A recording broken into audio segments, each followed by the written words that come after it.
Hi, everybody. Hello, Welcome everyone. back. Hello. Welcome back to Riffs, also known as "Oh God, Why God, Why." So So Oh specific. God, kill these ants with fucking fire. And all of moving them. on.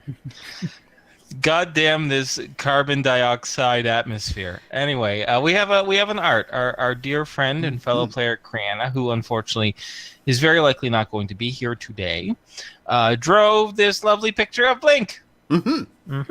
Mm-hmm. It's a very, very lovely picture of Blink. It is. Indeed. It is. So now, as you can see on the left-hand side, all the vacancies are now vacancies. We use in air quotes. Yes. Are filled. I'm still waiting for the rendition now of Blink after Catnip. Okay, that's never gonna happen. Never going to. But that's okay. You just see a picture of Blink standing over a dead squee. Well, see, the funny thing, no, see, catnip mimics a pheromone that cats use to get frisky. Mm. So it's really funny when you give cats catnip. It's like giving a human being ecstasy. They just get super horny and they just love rubbing against everything. God, hold on. There's a drill. There's a what? A drill or a drip? I'm not sure. I think it's a drill. Also, I want to say for the record, I know, guys, I just realized this. I forgot to change the stream title. I'm doing that right now. Yeah, You know, but that my won't- my new age parents have told me though that humans, and I would assume that the same would apply to Blink because she's not technically a cat. Actually, just get a calming effect from drinking catnip as a tea. Sure, if That's- anything, yeah. That's what they say. And I'm like, you really you drink catnip tea? And they're like, yep. I'm like, I'm not surprised, honestly. Yeah, different folks, different floats for different folks, I guess. Indeed. We'll wait for Piff to come back from the land of the drills before we officially get started. But I don't actually. No, I should wait too, because. Oh wait, I'm hi back. Piff. Hi. Did you Welcome survive? back. No. Oh, Um, so is You this need to roll Ghost up a Piff new we're talking character? to? Really just a really hot female robot version of Piff. Oh, sweet. Okay, cool. I'll get your number after this. Okay. Okay. You sound just like Piff, which doesn't help with picturing being voice a modulation. robot. Voice modulation. It's fine. It's like the Right. opposite of putting a bag over their head. It's like, can we not have the bag, but just have like a gag or something? Oh, That- jeez. That's not going to help. These are stupid speakers. Anywho, let's get started, shall we? Yes. So when we last left off, there was the first 2 tons of wood, not quite a full cord, but the first 2 tons of wood were excavated or harvested from Mars's surface. And after a close encounter with some sneaky little ant mutants, both the Rhapsody and the Minor Innocents retreated back into orbit. We're going to start this session with a conference call between Killian Blackwater and Nocturne and a few other staff members in kind of debriefing what just happened there. Fine by you guys? Yep. All right, good. So, much like the other conference calls, it's up on the vid screens, mostly along the cockpit. You see the same individuals there, and you see Killian Blackwater scratch his kind of 5 o'clock shadow, and he's currently, right now, he's debriefing with Nocturne. He's asking her the status on the workers there, and she says that they've lost 2 dregs. One of them panicked and started to run off towards the woods, which is when one of the ant mutants snatched them, and another person died of her injuries. There's also 3 wounded, but their medical needs are not critical, and Dr. Raymond Bovell is taking care of them. They should be back and operational in a few days without any sort of long-term side effects. He goes, okay, all right. Well, we expected some losses anyway, and we got out of there in a pretty ordered fashion. Don't see any reason to hesitate, though. And I say we collect ourselves in a few hours and give it another shot.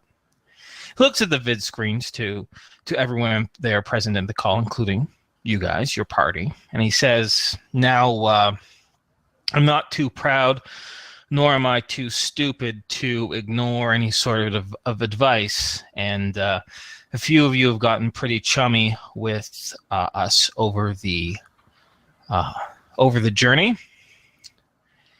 And I'm curious if you have any sort of tactical or situational suggestions you could possibly give before we go back down there. I'll take them into consideration.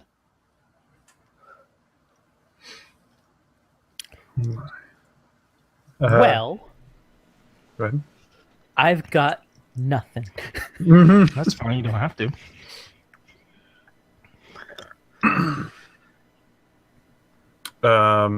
Yeah, as much as I would love to help the situation, I don't really have too much tactical advice. It's fine.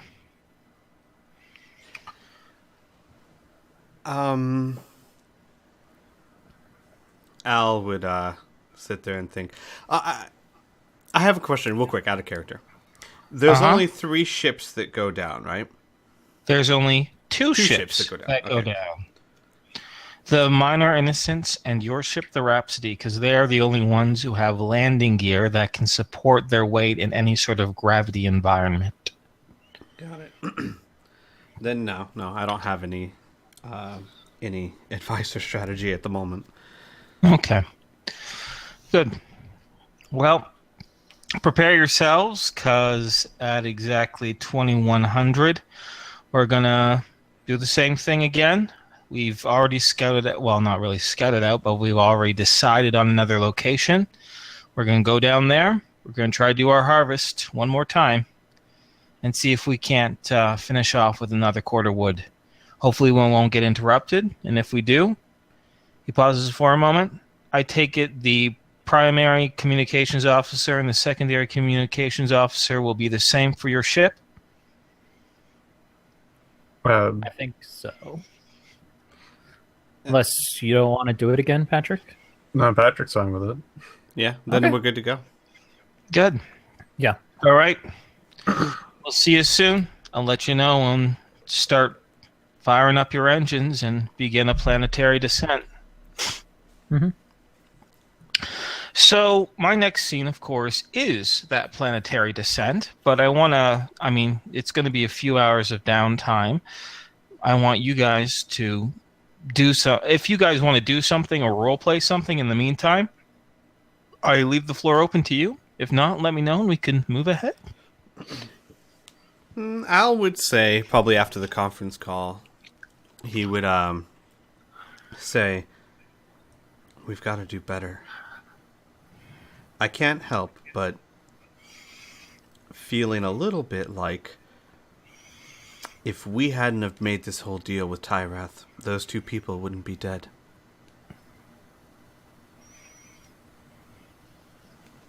Yeah. Well, we knew the risks coming into this, right? We did, and so did they. But doesn't really... All the logic in the world sometimes isn't great help.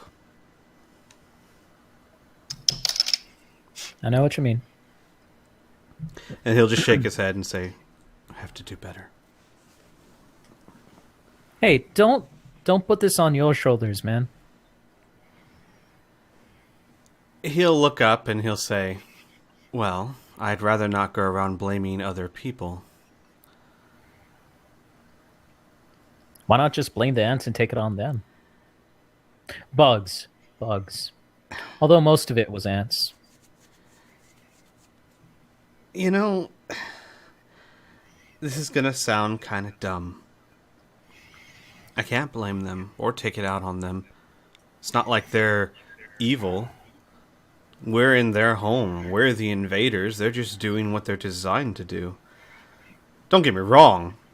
I'll shoot first and ask questions later, but there's really nowhere for this kind of anger to go.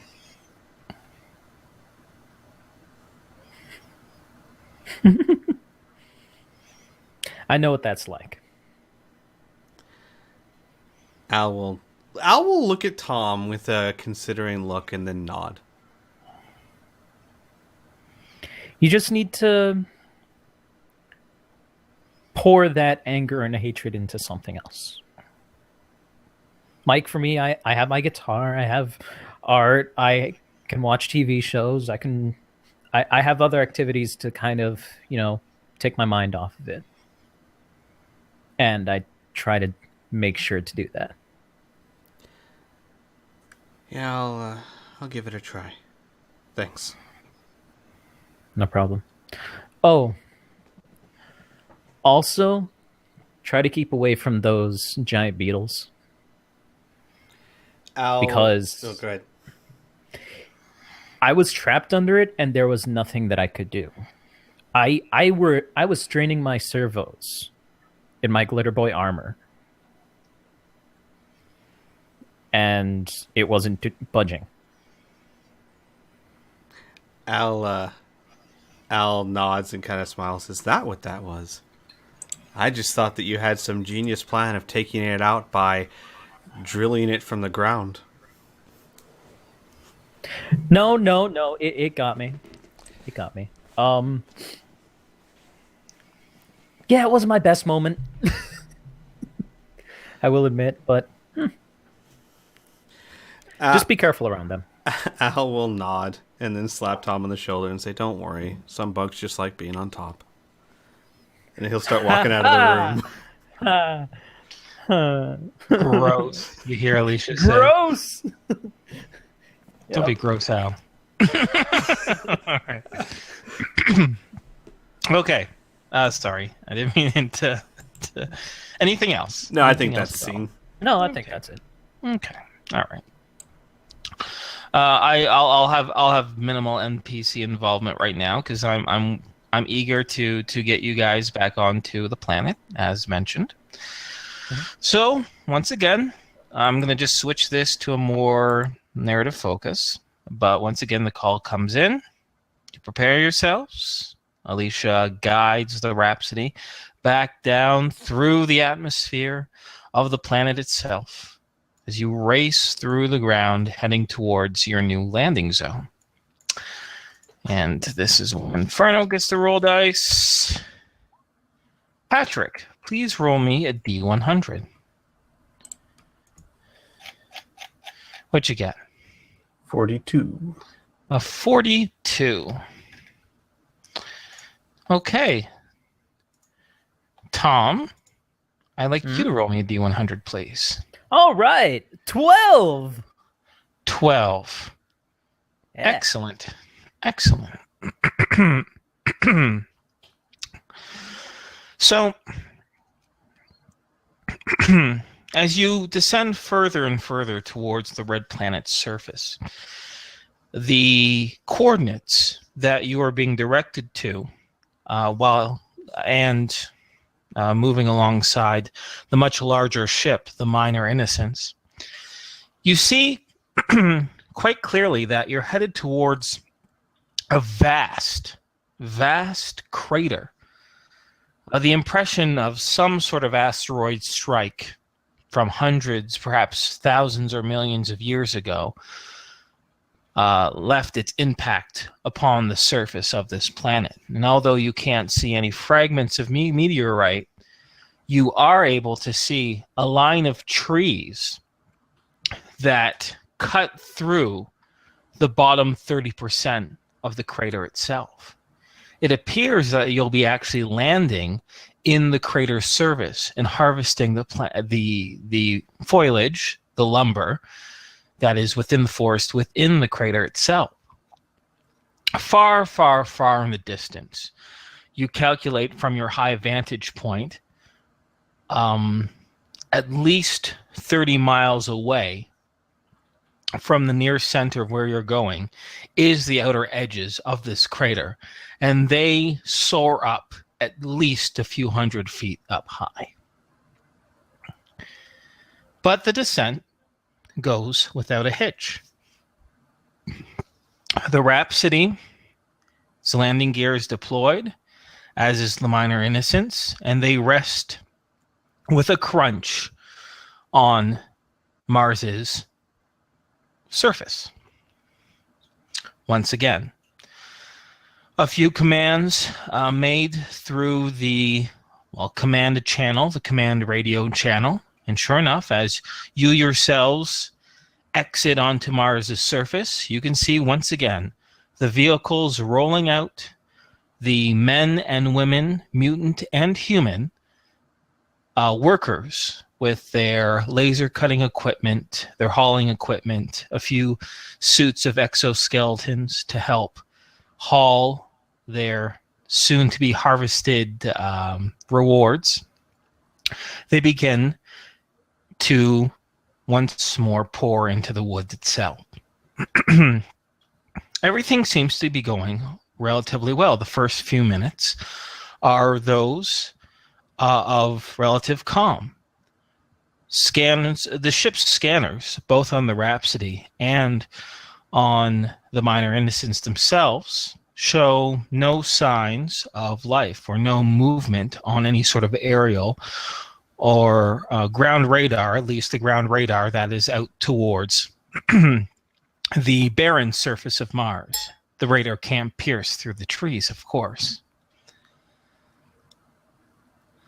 A few minutes later, as you all take a perimeter around the Rhapsody, around the areas that are not currently posted by workers or by guardsmen,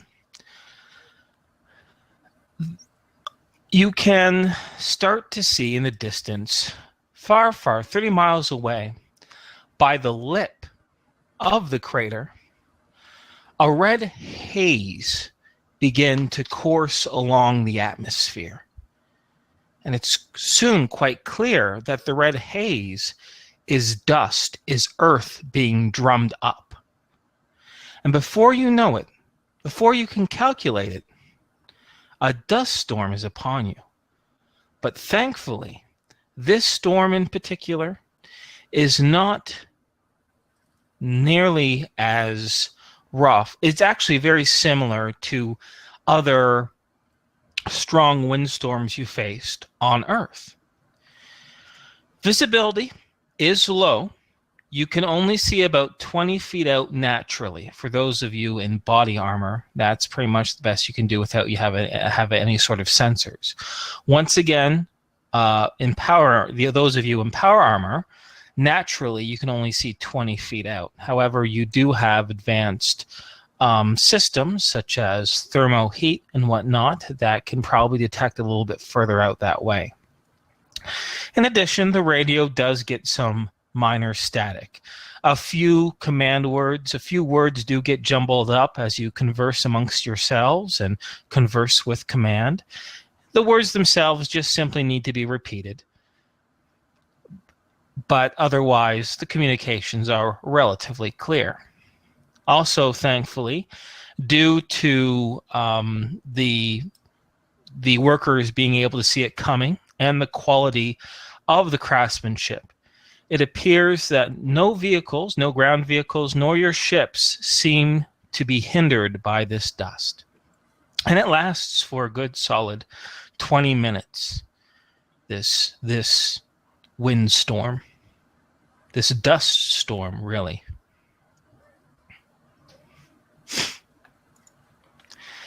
And soon it clears to silence and the faraway sounds of lumber crashing to the ground, being hauled, and machines whirring in the background. Al, I'd like you to roll me a D100, please. Oh, this is my moment. I can feel it. 70. Let's Let's see what you got on the 70. 10 minutes from now, we're all dead. It was my moment. No. Nope. You are not all dead. But Patrick, you hear, actually, I'd like all of you to roll me a D100.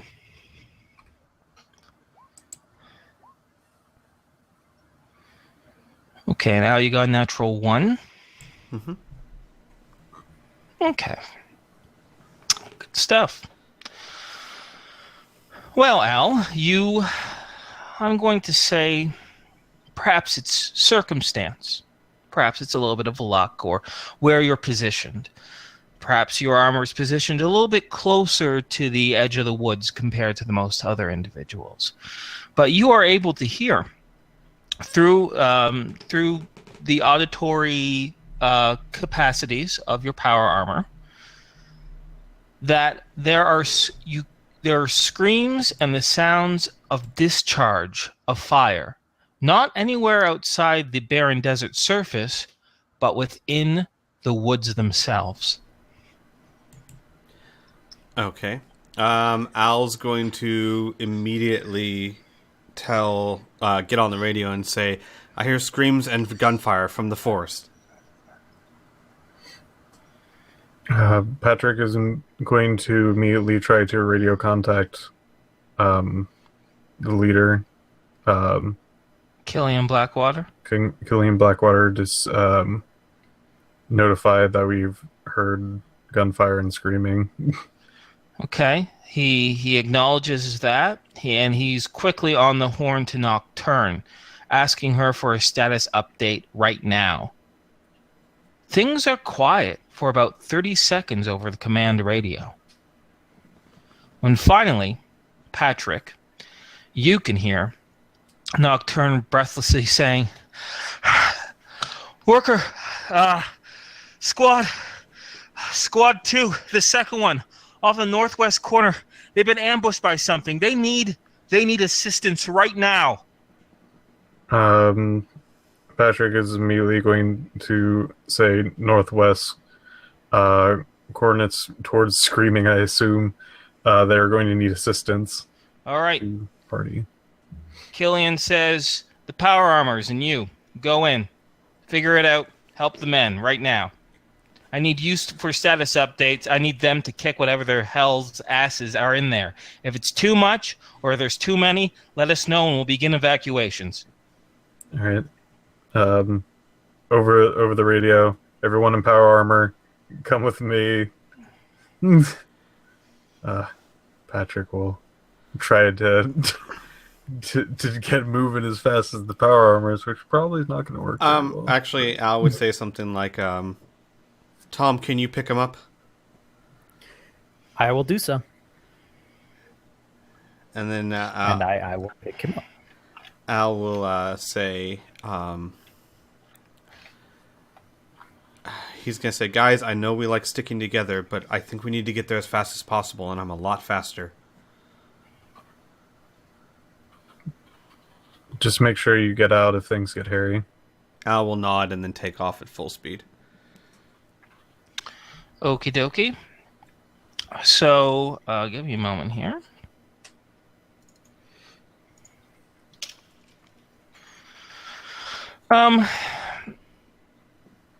So help me out here. So Al's heading towards the wooded forest at full speed. He's already nearby, so he's going to get to the edge no problem. Mm-hmm. Is Tom going there at Patrick's speed? Is he running ahead as well? What's going on there? Tom is going to try and scoop up Patrick, if Patrick will allow him to. He's not going to struggle. Well, I mean, if you go and say, hey, no, let me walk. He's not going to deny you or struggle. Okay, then I will pick you up and gently carry you over and run using the glitter boy. Okay, what's the speed on the glitter boy, the ground speed, running speed, please? 70 miles an hour. Okay, 70. All right. And Al, what is the cruising speed of your flight suit? The cruising speed. Hang on, sorry, I just looked it up. Cruising speed is Yeah. 125. Maximum is 250. Yeah. Okay. So you get within the edge of the trees within seconds. Okay. Tom, I'm going to say you and Patrick will probably get to the edge of the trees, guided by Patrick of where exactly to go, within a matter of 20 seconds. You weren't that far from the edge of the trees after all. Now, here's the question for you, Al. Mm-hmm. Are you going to try to fly through the forest itself? It is heavy vegetation. Excuse me. No. I think Al would know that if he gets a wing clipped on a tree, he's not going to be helping anyone, so he will take the more safe approach. Okay. So that is Touching down and trying to, as quickly as he can, make his way through the trees. okay. Weave his way through the trees. Mm-hmm. Okay. What's the height of your armor? Is it 8 feet or 9 feet? I believe it is. Hang on. I believe it's 9 feet. Yeah, 9 feet. Yeah, 9 feet. Okay, so then I have a question for you, and keep this in mind, Bern, because I'm going to be asking you the same question when you get to the edge of the trees. Mhm. Are you going to take your time to try to avoid hitting trees, or okay? Because you really have a few options here, right? You can do your best to try to weave through the trees themselves, right? But that will require a much slower pace. You can do your best to avoid most of the trees, and if you bump some or whatnot, it won't do any damage to you, but you'll be making noise and you might damage the trees themselves. Yeah, Or and I you can might say, cause... fuck it, and I'm going to barrel through it. So which path do you want to take? How much caution and speed do you want to take? I want to Much make utmost caution because number one, I have Patrick in my hands. Yeah. Number two, I don't want to make too much noise, and number three, I don't want to cause trees to, come crashing down and possibly hurt more people. Okay, that's all right. Thanks. How about you, Al? Kind of halfway in between. Al's gonna think caution is less important because they're already in a fight, but he also does not want to send trees crashing down upon people. So the try to avoid most, but bang a few on his way. So the middle round. Yeah. Okay. All right. Which means you can probably move at about foliage. You're a little bit smaller. Dexterity. You're probably going to be able to go up to 30 miles per hour, which is pretty fast. Although Tom is going to be going at a much, much slower 10 miles per hour. I have a question, and this one's completely up to you, but I'm curious. Al did actually do some training of running through trees with power armor when we were waiting for Mila to do her stuff with the guy. Would that factor in at all, or sorry, the Elok. Elok, thank you. Yeah. Roll me a piloting skill check. Sure.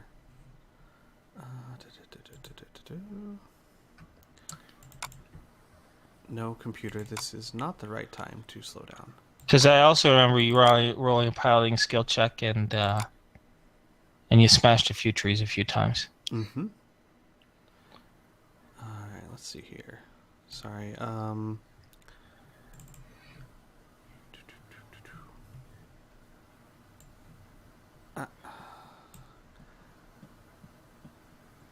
Robots, pilot, robots, and power armor. Yep, I'm sorry. Just trying to get my computer to pull up the actual PDF. Yeah. All right, there we go. Sorry about that. It's fine, whatever. I succeed by 72. I rolled a natural 2. Good lord. Okay. Damn.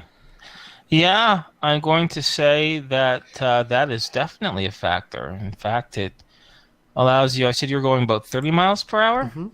You can probably, once you start to get into the swing of things, you can probably bump it up to 40, 45. Ooh, thank you. Okay. Well, so this is what's going to happen, guys, and I hope you're not too concerned over this. The plan is that I'm going to have us roll for initiative. And what's going to happen is that Al is going to have an easy 30-second head start. based on Tom and Patrick. Okay? Mhm. So if it's okay by you guys, Al will get 2 turns in with whatever is in there, right? And then you guys will show up. Is that fine with everybody? I'm good. Mhm. Okay. All right. I mean, it is what it is, right? But a lot of players prefer to fight together. They don't like being left behind. It sounded like you all consented to it, which is fine. Oh yeah, yeah. But I just want to make sure if someone was super upset, we could rationalize some other ways. Yeah, but you're I'm all with cool Inferno with on it. that So one too. Yeah. okay, yeah. I mean, that's what you guys choose to do. That's what you guys choose to do, right? So I would like you all to, you might as well, Patrick and Tom, you might as well roll your initiative so we know what you're going to do once you get in there at time, right? And of course, this all could be redundant. I can see what's going on and says, "Well, fuck this." And You then see Al leaves. running back faster. Well, you know, It's true. It's possible. don't laugh. Yeah. Don't laugh. It is very possible. All right, so I'm gonna roll my thing, my stuff here. What we got? Oh wow. By the way, Burn, thanks for the whole click the mouse wheel to open up a new tab thing. That is so useful. Yeah, and I no worries. never knew it. Yeah, I use that all the time. The initiative is P. I don't even. The initiative is Speaking math. of which, I will be right back. Haha. Oh, nice, clever.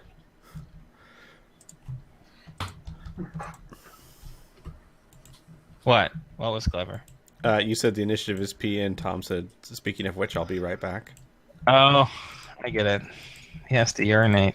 Yep. Unless he's not, and then I'm gonna have to question his cleverness. Yeah. I was going to drink some tea. So did you roll a 2, Patrick? Yeah. Oh, Bill earns for you. Yep. All right. Well, Tom's not here. While Burn's not here, I'm gonna see if I can't figure out this whole sort range thing. Oh, here we go. Z to A, sort by column D. Yeah, I did it. Woohoo! Sweet. You know, I'm getting a little worried here. A 1, a natural 1, a natural 2, and a 19 on my initiative. I shouldn't be superstitious, but I'm rolling out all my good rolls. See, I know you said yourself you shouldn't be superstitious, but we'll see if I'll see if this whole fact will help you out.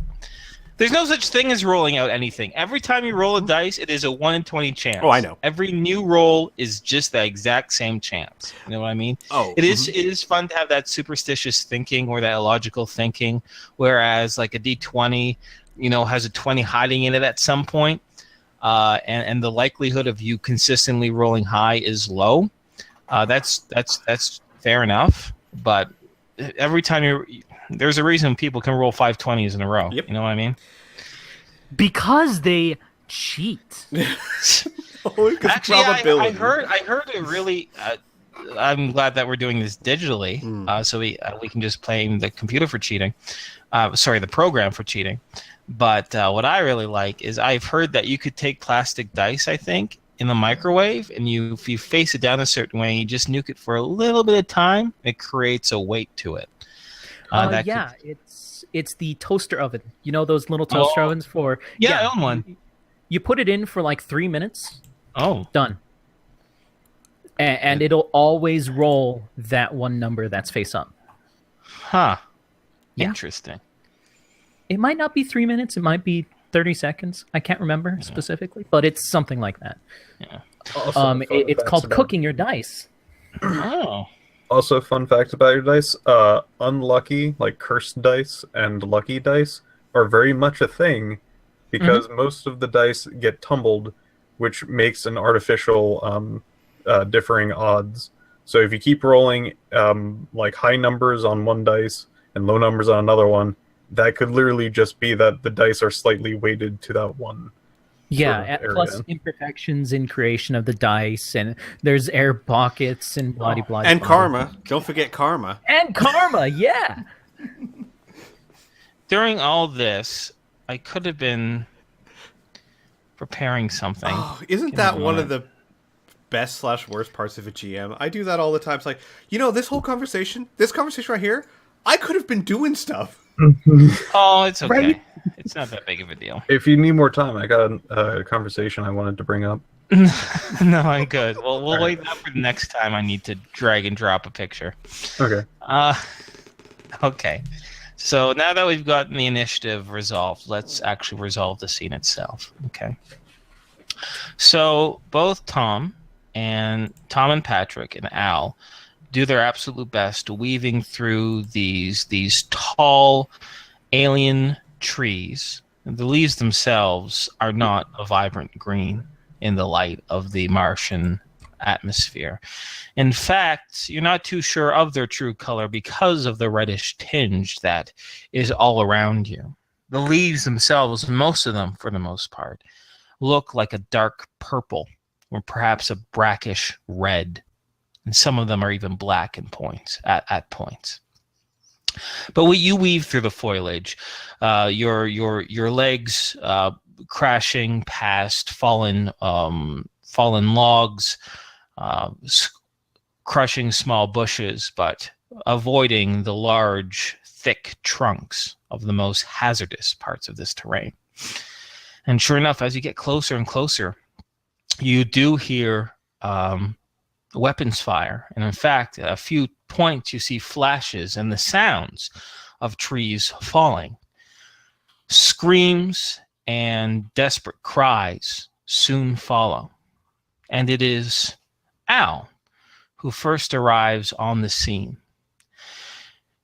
It takes a few moments for you to get a pure idea, a pure picture in mind because of the thickness of the forest itself. It blocks a viewpoint here, an angle there.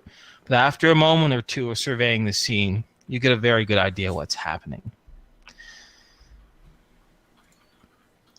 Two bodies are on the canopy ground, and they look like they've been split open by some sort of knife or blade.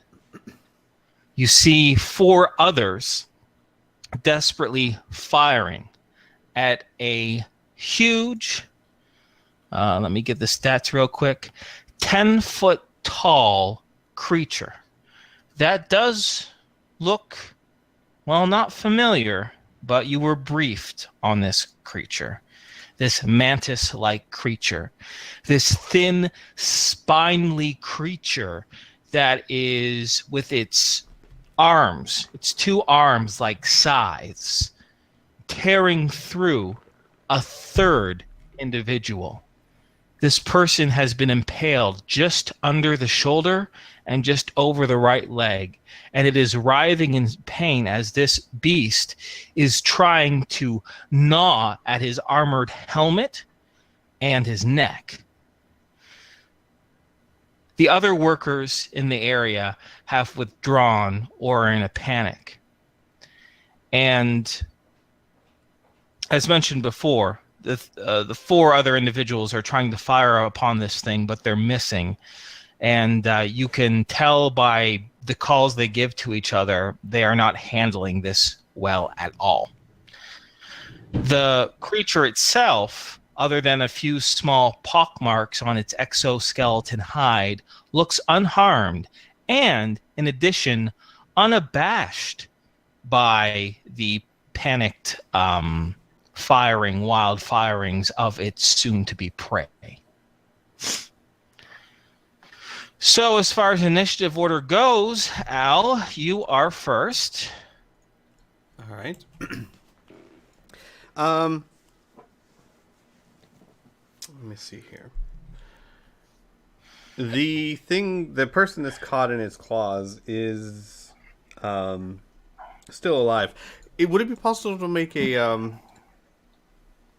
quick medical check to see if this is he's done for, or I can save him, or you know what I mean? Because that would actually affect what I do next.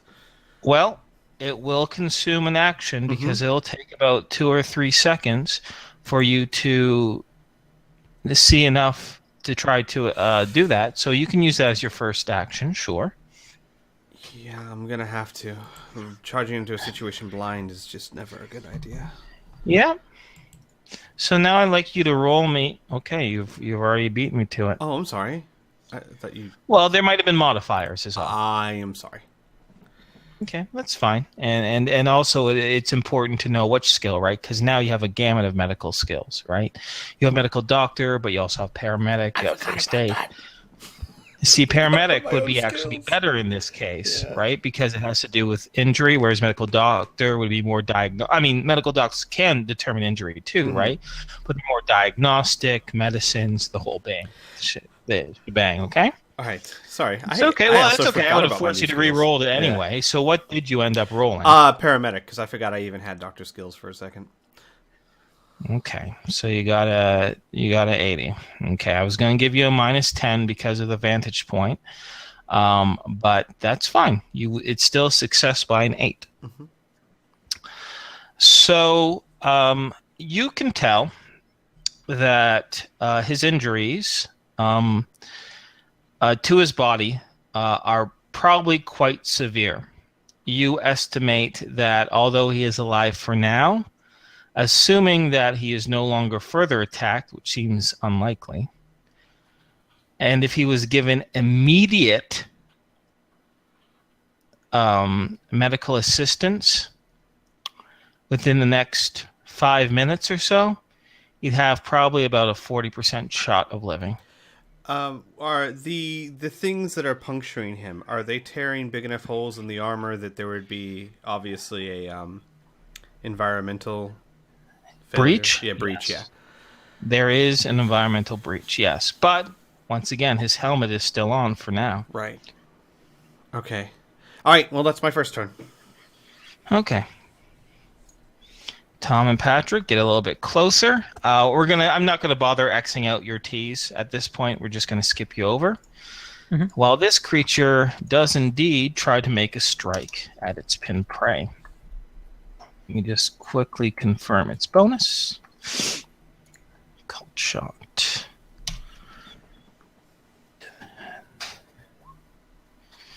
All right. It bites down on the man's shoulder, and you can see its large mandibles streak across the silvery black armor this man is wearing. And let me confirm. Damage.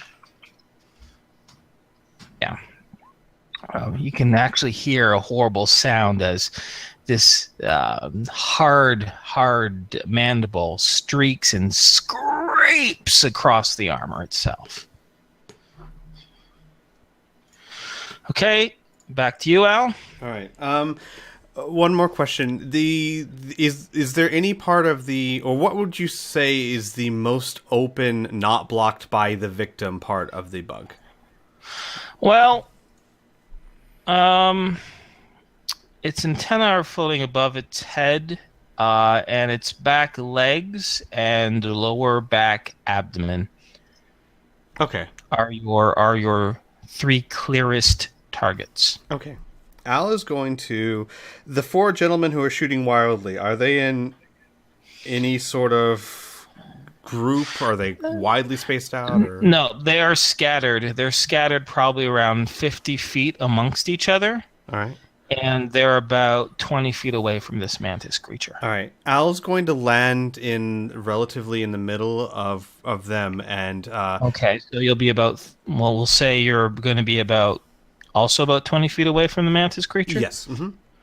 Okay. And as he gets ready to fire, he's going to... And I'll take my turn to do what I'm about to do. Of course. Is, you tell me what you want to do. I'll tell you how many actions it takes. It's fine. He's going to get ready to start firing, but he's also going to say over the open channel, "All right, boys, calm down, steady breathing, form up on me." I would like you to roll me a D100, please. All right.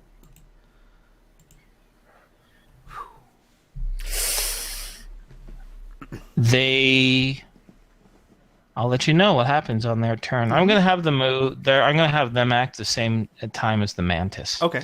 So we'll just say you doing that, moving to that position, give that little speech. That's an action. Okay. Okay. The the men who you command, they do not. Only one of them says anything, and in fact, they see you arrive, obviously, right? And you hear one of them in a kind of a gruff but clearly panicked voice say, "Oh, good! Oh, good! He's here! He'll cover us! Run! Run!" And they start to evacuate the area. They keep their weapons with them for now, but they have no interest in being in this fight for now, from what it seems. They only managed to stumble about 10 feet away from you. Do they look like they're running in the right direction, or? No, they are running in a variety of directions. All right. They are panicked. Now, Al, before I have this creature act, I'd like you to roll me horror factor. Alrighty then. Now that you can see clearly what this sucker has. All right. What this sucker is, at the very least. 1d20. I'm pretty sure I don't have any bonuses. And you're going to want to beat a 12. Ha! No. You fail. Okay, so let me get out my custom horror factor rules. Okay. Horror factor. There we go. So you failed. So now you want to roll versus your mental endurance. Okay? Right. So it's going to be your mental endurance, which is what number? 12. Okay, 12. And so roll a d20. So it's going to be 12 minus 3. That's good. Oh, that's good. Okay. Right, I forget. Is it High your- and then low. Got it. Oh, wait, no. Yeah, 12, your ME, which is 12, minus your roll, which is 3, which is a plus 9. Yes, that is good. Yes. I You remember that from lose last no time. attacks. In this first melee round, all your bonuses to strike, parry, and dodge are just a -1. Okay. Now, if you rolled a 2 and you got 10 or above, you actually don't really fail. There's no change. It descriptively is like you might be suffering from horror factor. You might be really scared of this thing, but you find the mental strength to overcome it. Got it. Nice. So this is why I like this custom rule, because even if you fail, you get a second shot to overcome your fear. Right. No, I like that If too. your enemy Yeah. is strong enough. So, so any other attacks that you do, strike, parry, dodge, they're at a -1. So let's keep that in mind here. Here, actually, I'm going to put it right on your -1 first round. Boom. Okay. So sorry, it is its action. I already teed it off for some reason. The men are not the only one who sees you. This creature sees you as well. And what it does is it spends its action. No. Its beady, compound eyes peer at you, look at you skeptically. Its antennae are twitching. But it makes no action to attack you. Instead, it wants to continue its feast. It's going to try to make its attack on this man again. Failing. I guess you distracted it a little too much, and it isn't able to bite down upon its head or any section of its body. Its mandibles just clacking around the man's ears. Okay, your turn. All right. I'm gonna say that just to make it simpler, Al is going to, during the rest of his turn while he's doing stuff, he's going to be continuously talking in a calm voice over the radio, like, if you run in the different directions, you don't know what's out there. Form up behind me. I'll keep you alive. You know, like reassuring things like that to try and get them to calm down and get behind him instead of running wildly. All right, so for the next 8 seconds, all right, you can make that attempt. But what's your body doing? Firing at this thing. My cannon usually fires in bursts. Yep, it only fires in bursts. Right, only, well, yeah. Unless there's a single shot. There is a statistic single that shot, I'm but making. if I'm going to do there single you go. shots, I'd rather use the other rifle. Oh, there you go. What are the rules for firing in burst when there is some guy in close proximity like that? You can do it, but the risks are great. All right, then. Al is going to use his juicer rifle then to take aim shots. Okay.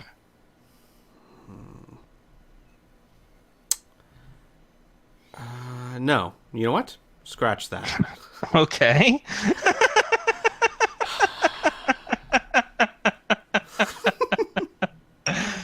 What are you doing, Al?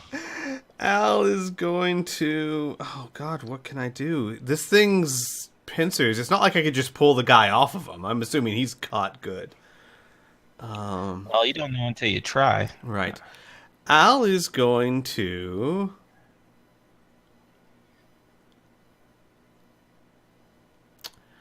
Okay. Here's what Al's going to do. Al's going to start circling this thing to try and get a clear shot on some body part as safely as possible. Oh, yeah, circle so that the mantis body is between him and the other person. I know that won't stop the risk, but... Well, you can spend your action to move while you're talking with these people. So do you want to... You're going on foot, right? So what we're going to say, your foot speed is pretty fast. It's pretty fast. So you try to circle to one side around this mantis. All right, so we'll spend an action for you to do that. Tricky thing is that its action, it mirrors you. It just turns its body, continuing to stare at you with this man twitching in its impaled claws as you try to do that. Its compound eyes do not leave you. In fact, it just takes another kind of idle bite into its prey. I'm going to give it a stronger negative. Once again, just scraping along the shoulders of this man's armor. All right. Al is going to mentally curse, and then he's going to... That's not working. He's going to take an aim shot with his juicer rifle. For... You can go for... Well, do you want me to outline the yes, targets? Please. Okay, because you have a fancy schmancy targeting system. Antennae, you have a clear shot. It's hard eyes, it's hard compound eyes. You also have a relatively clear shot, only slightly muffled. Its head is about 50% concealed because it always goes down to kind of bite at its prey. Its mandibles are similar. Sometimes it's concealed, sometimes it's not. It's a 50-50 shot, I'll say. Of course, you have its forearms. Oddly enough, most of his forearms are pretty much obscured with the exception of the segments that are poking out of the back of this poor man. It has 4 legs. 2 of them are also similarly concerned, but as mentioned before, the back legs themselves, even from your current vantage point, with the man in between you and it, you can still get to it no problem. You do know from the briefings that this thing has wings as well, but that they must be folded along its back because you can't see them. And, of course, you have its main body. It is 10 feet tall. This man's arm is about 6 feet tall. Therefore, about 40% of his body is free to be seen and shot at. Got it. Al is going to take an aim shot at the antenna. Okay. So the antenna is a tricky... It is long, but it always twitches, right? So that is a penalty. And let me just quickly confirm. I believe it's a -3. We're going to add that -1 because of your horror factor as well. Okay, so it looks like it's going to be a -4 to hit. Now, we had some... Yeah, it's -3. So it's going to be a -4 to hit this antenna. Now, we had some confusion here as to your bonuses, okay, to strike. So let's refresh on that, okay? So you're using your juicer rifle. All right, so you have... Obviously, first you have your weapon proficiency bonus, right? Which is at an aim shot at your current levels at a +5, right? Correct. +3 as a base, +4 when you reach level 4, and +5 when you reach level 7, right? Good. You also have your weapon systems bonus, right? Now here's the problem with that. Your juicer rifle isn't a weapon system. It's a weapon that you're using in your hand. Right. Okay, so you do not get that bonus. Now, if you're using your plasma cannon or your missiles, you would, because that's a part of the intrinsic weapon systems of the robot or power armor, right? And then finally, you get a targeting bonus. targeting bonuses do not stack. If I had 2 laser pointers, one in my right hand, one in my left hand, and I point them at the same thing, it gives me no more advantage than if I was just pointing one. Okay. Now you may use your best targeting sensor, right? So you can use the +2 targeting that is in your power armor, or you can use whatever targeting system your juicer rifle uses. I don't know what that bonus is. I don't know if that's also. So yeah, it's only +1. So you'd probably want to use the one in your power armor, right? Do I get my sniper skill? You're using a rifle, so yes. So then, see, that's the really nice thing. Actually, that's really good. You have weapon systems for a weapon system, and you have your sniper. So yeah, of course, because it's a rifle. Okay, so then a -1 because I'm using it left-handed. So it's a +8, so I'm +4. Yes. All right, so that's a 19 to hit. Good. This thing, you're within 20 feet, because I'm assuming you didn't close the distance when you were trying to circle around this thing, right? Okay, so you're only within 20 feet of this thing. It could attempt to dodge, I guess, if it really, really wanted to, but I think you're going to catch it unawares for now. Yeah, it's not going to make the attempt for now. Please, roll damage. 10. Oh, 10. Okie dokie.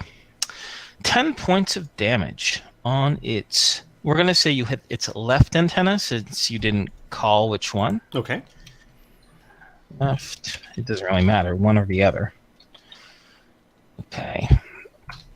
So the bright blue bolt of energy escapes from your rifle, whizzes past into the air, and smacks it right on the tip of its antenna, actually searing and melting off a good 40% of that antenna itself. And the mantis gives a surprised, chittering sound. So that's your action. Faced with this attack, give me a moment as I kind of just quickly determine what the mantis would do to you. Or try to do to you, at least.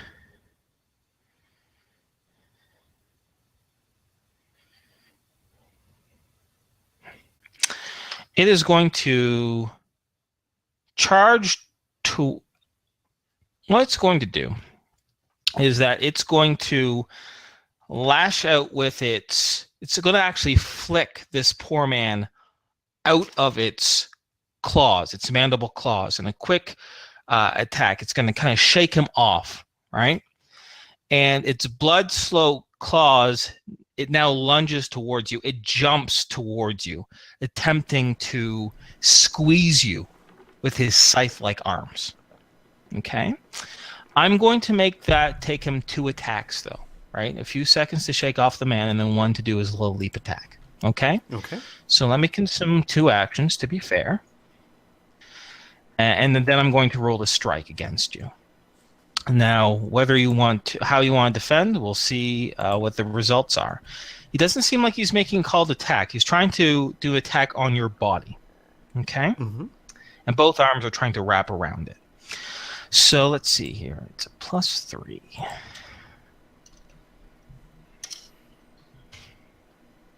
An 11. What would you like to try and do? I would like to try and parry with the arm with the cannon. Okie dokie. So you want to try to swipe one of its arms away. Mm-hmm. Yeah, no problem. Well, roll your parry roll, please. Remember, you are a -1 because of horror factor. Right. Actually, thank you for reminding me. So... That's my job. 12! Wow, you succeed by 1. Good job. As this thing comes hurtling towards you, you can see the gore slicked on its arms, and you manage to quickly bash one away, preventing it from getting a vice-like grip upon you. Your turn. Okay, Al is going to unleash a... Oh, God. Hey, I'm sorry, out of character. Piff? Hey. You're a math genius. In Inferno 2, you're really good at it. 9d6 is a greater average than 1d4, yes? Oh my god, yes. I thought so. All right. You mean 1d4 1d4 times times 10. 1d4 times 10. Sorry, yes. I'm not that bad. Not that dumb. You said 96? 96, yeah. Yeah, strictly. Actually, 1d4 would be better. It's about Kind the of. same odds, but it It is about the has same odds. it has The a average lower, is a little bit but better. it has a higher. So 96 has a lower, and a higher, and the 1d4 just Has a better average. yeah. Okay. No, the 96 has a better average. Oh my god. Squeep, just please pick one. I'm just gonna do my my juicer rifle ion burst 96. So Okay. I'm doing a burst attack on it. Okay, roll to strike, please. All right. Remember, you're -1. and it's minus only 2, burst, so because right. Oh yeah, Minus- no, Burns right. okay. So remember, now this is not the same as your aim. No, it's not. right? Weapon proficiency, which with burst is a +3. Mhm. You are using your weapon systems bonus, right? And probably the targeting system in your suit, right? So that I'm seeing at a +6 right now. Not the weapon systems though, because it's the juicer rifle. Oh, you're using your juicer rifle. Yes. Thank you very much. And so you can't use your sniper because you're not taking an Right. aim shot. So it would just be the targeting system, the burst, and Yeah, That's targeting system and burst. which is a +5. However, Yep. I'm at a -2 right now for -1. horror factor and left-handed, so just a +3. Okay. Why did that not type? There we go. 13. It is going to try and knock the shot aside since you're within hand-to-hand combat. I forgot to gonna back try to up. smack it. Stupid squeak. All right, yes. I'm gonna get it's gonna try and parry.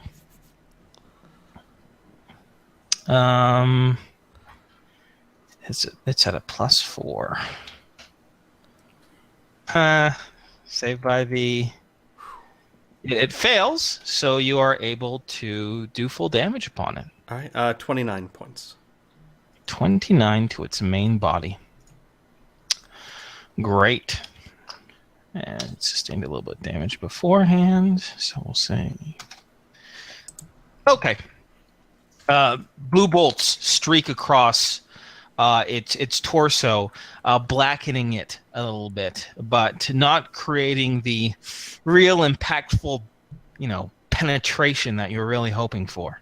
This thing looks, its exoskeleton, it might be thinner and more wiry than a beetle, but its exoskeleton appears to be very strong.